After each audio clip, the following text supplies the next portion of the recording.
Ito yung, alam mo yung nangyayari. Hindi dahil pakiramdam mo, kaya matatanggap mo si Kristo. Kailangan makilala mo na napakabuti ng Diyos. At sino ka ba naman? Ako, tayo, lahat dito. Ano, basura lang tayo sa harapan ng Diyos. Sinampot niya tayo, sa lusak ng kasalanan, binigyan na naligtasan. Diba? Ano dapat ang dahilan? Kaya kumilala kay Kristo, nakita mo to, hindi mo nakamdaman. Nais mo itong pambira.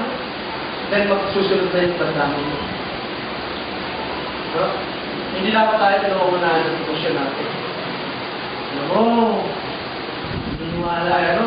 Pakiramdam ko, kailangan ko tanggapin dito. Personal mong desisyon yan. Sabi mo, kailangan mong pa siya. Personal mong desisyon. Hindi dahil may nakilala ka rito, hindi dahil may nakaibigan ka rito, kailangan mo magpa siya, tanggapin mo siya sa buhay mo. And you must receive the Lord Jesus Christ. Personally, you have to decide. Decide from that. I don't know. So, dahil sabi, ay tinanong ko ito, tumanggap sa akin Kristo, naluluha. Nais siya pa magkaroon pa ng Bible study. Hindi ko alam, sabi ko sa kanya, ay maaari na persuade ako superficially. Sa'yo, para pa niya. But I'm not judging you. Ikaw na lang ang Panginoon. Nakakala, kung totoo yung ginawa ko ngayon. Hindi ako, somehow, I wanted to be, parang, hindi ako basta naniniwala eh. Gusto mo may makita akong buhay. Kami lang sa Bible. At Kristyano, nakikita mo, pagka Kristyano, nakikita mo, sa bunga niya. Diba? Hindi lamang sa loob ng Christian world. Meron din mga Kristyano. Meron akong mga kilalang Katoliko, Kristyano. Pero may mga kilala akong Kristyano, hindi Katoliko, hindi Kristyano.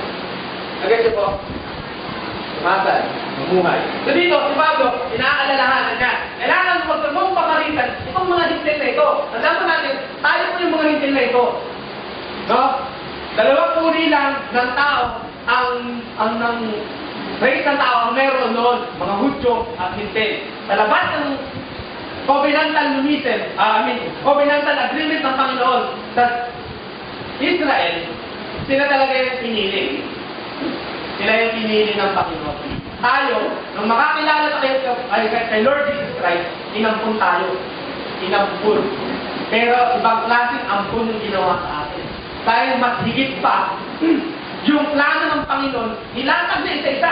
Umakita mo napakahaba ng kasulatan nangyari ng New Testament kaysa sa Old Testament. Doon makapal yung Old Testament. Pero mas mahabang sangay ng pangyayari. Mahabang kaparaan na naganap. Para lamang i-prepare tayo yung mga hintil. So, dalawang uri ng tao. Hintil at Hudyo. Tayo po yung mga hintil. Hindi po tayo nahihirap. Ngunit sa pamamagitan ng sakripisyo ni Kristo, sa cross ng Kalbaryo, tayo inampon. Tayo ngayon, anak na rin ng Diyos. So, ito. Yung sinasabi ni Pablo sa kanya. Dati, hindi ganyan ang pagtuturo ko kay Kristo. Hindi ganyan ang pagpapakilala ka kay Kristo. Kailangan mo pang maintindihan, in order for you to be remembered, in order for you to be worth imitating for your legacy, kailangan mo ito. Number one, a mind, meron ka dapat ganito, a mind totally changed for Christ. Sinabi ko kanina, sabi ni John MacArthur, Christianity is not, is always cognitive before experiential. You think first. That's why the Lord, when the verse says, love the Lord your God with all your mind, with all your heart. You don't love the Lord, just within your heart. Pag sinabi mong, mahal ko pala sa puso ko lang, it's okay na, I will not think, I will not prepare, I will not do that. Mahal ko naman siya, alam ko naman sa puso ko mahal siya. You're wrong. You know, ikaw mananampalataya ka, nag-aalala ng salita ng Diyos. Nagkaroon, kapatid, may sinabi. Magabi yung mga katext ko. Alam mo, bata pa lang ako, born again ako. Overload sa akin yan. Dinalita ko agad. Sabi ko, mali yan. Because sabi ko talaga, born again ka na sa bata. Oo, kasi born again yung nanay ko. Ganun. Kapag nasabi ni tayo, kasi natin nag-isip, talaga, malito. Wala ko ng perdo. Wala, mamamang yun. No?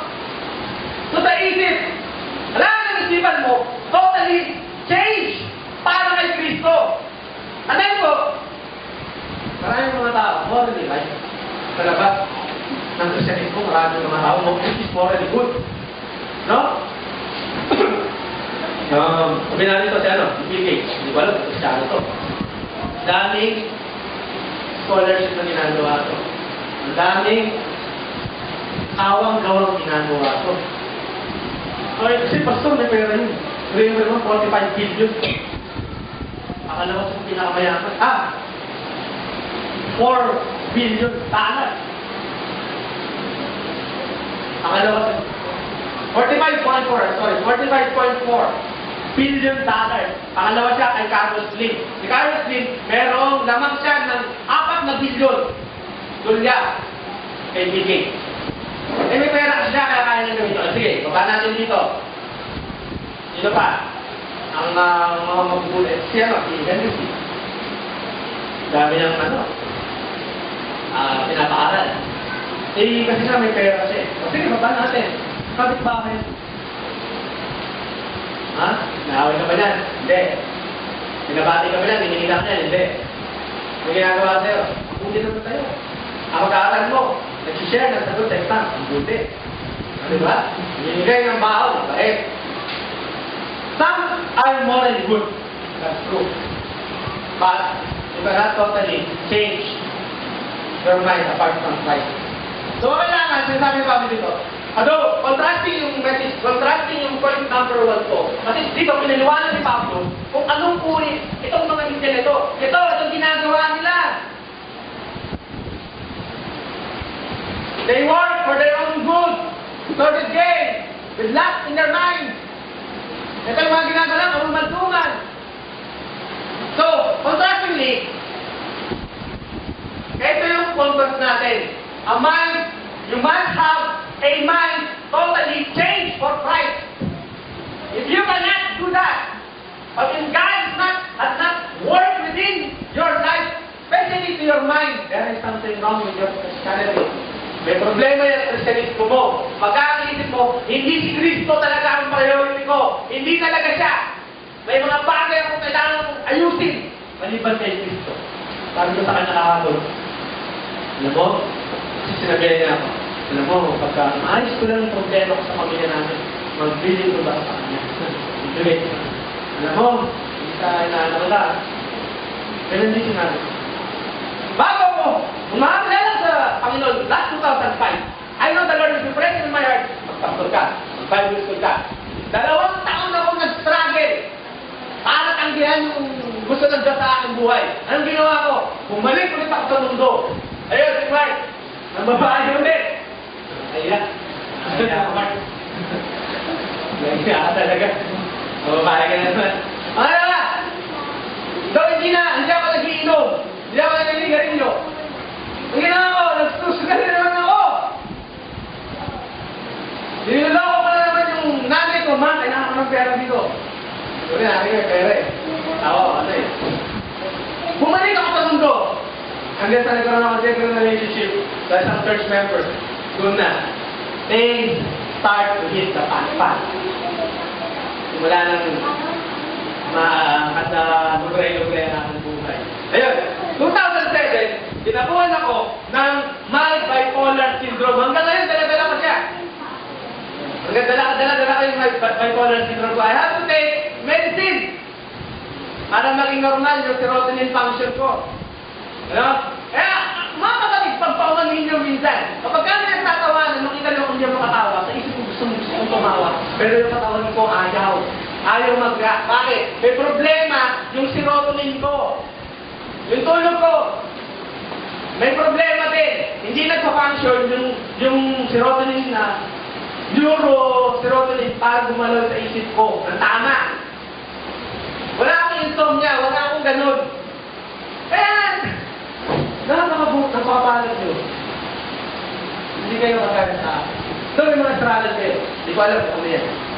Pero hindi normal yung buhay ko. Agaya yung natutulog ng maayos. Ang sarap kasi naiingit ako pag naiingit ako sa kinok. Hindi na ako naiingit kaya rato. Gano'n naman ako dyan. Marco. Maraway pa ganyan. May dinitira ko yan. Bakit? Dito sa church, marami yan. Naiingit na ako. Kaya naman sa pag yan. Sige. Ang muna. No? So, ganun. Eto. 2 taon mo na ako nakipaggulo. Hindi pa pala na totally change yung aking isipan sa Panginoon. Oo, dapat ako.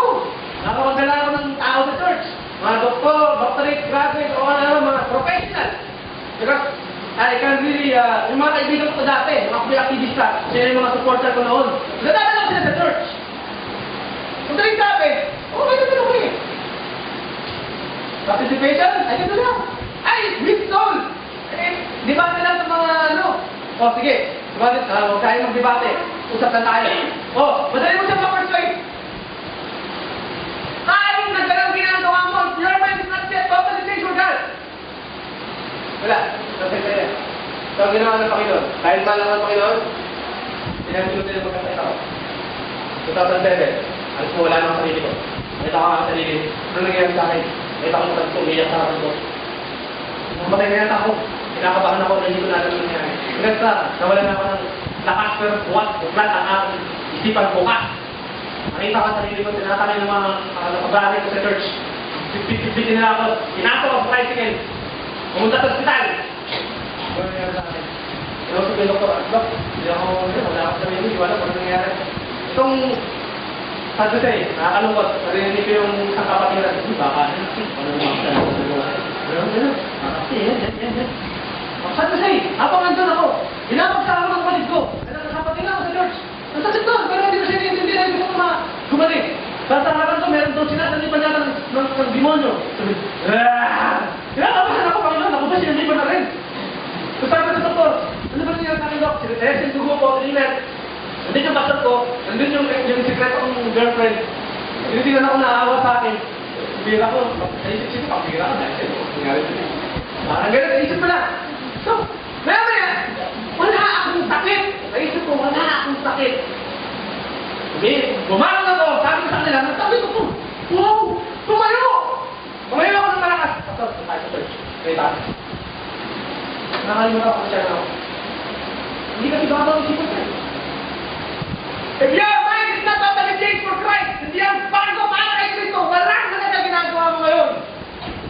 Tuloy kang lalakad, kagaya ng mga sintil na yan. Kagaya ng mga sintil na kung saan ang kasalanan ay normal. Kaya ka Kristiyano, ang kasalanan sa'yo ay hindi normal. Kinamumuhian mo yan. Pagka nagkasala ka, galit na galit ka sa tabi mo.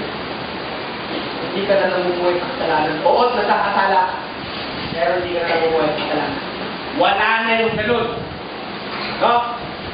Last Friday night, I would like to offer the people who are here.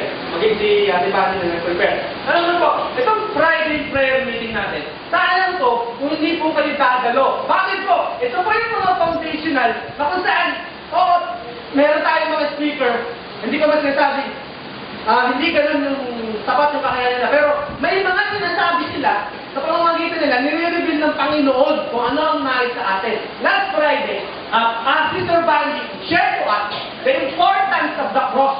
Ito, hinati ko sa tatlong bahagi. No? Ang kahalagahan ng cross sa atin. Huwag po kayong mababorda. Huwag niyo pong isipin yung oras. Isipin niyo po, huwag yung isipin yung tinagal mo dito. Isipin mo yung oras na kasama mo ang Diyos. No? Ito, tatlong bahagi. Sabi ko sa unang-una,